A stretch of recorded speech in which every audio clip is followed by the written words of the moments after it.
தற்போதைய செய்தி.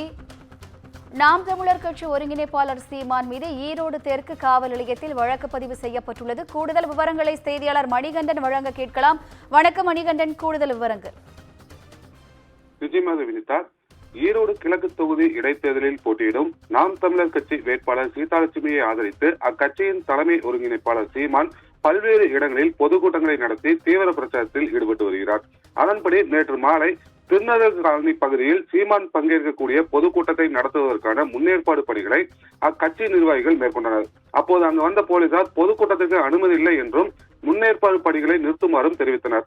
இதனையடுத்து அப்பகுதியில் பணிகள் நிறுத்தப்பட்டதை அடுத்து முனிசிபல் சத்திரம் பகுதியில் நடைபெற இருந்த தெருமுனை பிரச்சாரத்தின் போது மேடை அமைக்கப்பட்டு நாம் தமிழர் கட்சியின் தலைமை ஒருங்கிணைப்பாளர் சீமான், வேட்பாளர் சீதாலட்சுமி, சாட்டை துரைமுருகன் உள்ளிட்ட பலர் பிரச்சாரத்தில் ஈடுபட்டாங்க. இதனையடுத்து தெருமுனை கூட்டம் நடத்துவதற்காக அனுமதி பெற்றிருந்ததாகவும், ஆனால் தேர்தல் விதிகளை மீறி மேடை அமைத்து பொதுமக்களுக்கும் போக்குவரத்துக்கும் இடையூறு ஏற்படுத்தும் வகையில் செயல்பட்டதாகவும், இது குறித்து அறிவுறுத்தியும் தன்னை பணி செய்ய விடாமல் பரப்புரை கூட்டத்தை தொடர்ந்து நடத்தியதாக பறக்கும் படை அதிகாரி ஜெகநாதன் அளித்த புகாரின் பேரில் நாம் தமிழர் கட்சியின் தலைமை ஒருங்கிணைப்பாளர் சீமான், வேட்பாளர் சீதாலட்சுமி, சாட்டை துரைமுருகன் உள்ளிட்ட பல்வேறு நபர்கள் மீது 4 பிரிவுகளின் கீழ் தெற்கு காவல் நிலையத்தில் வழக்கு பதிவு செய்யப்பட்டுள்ளது. வினிதா,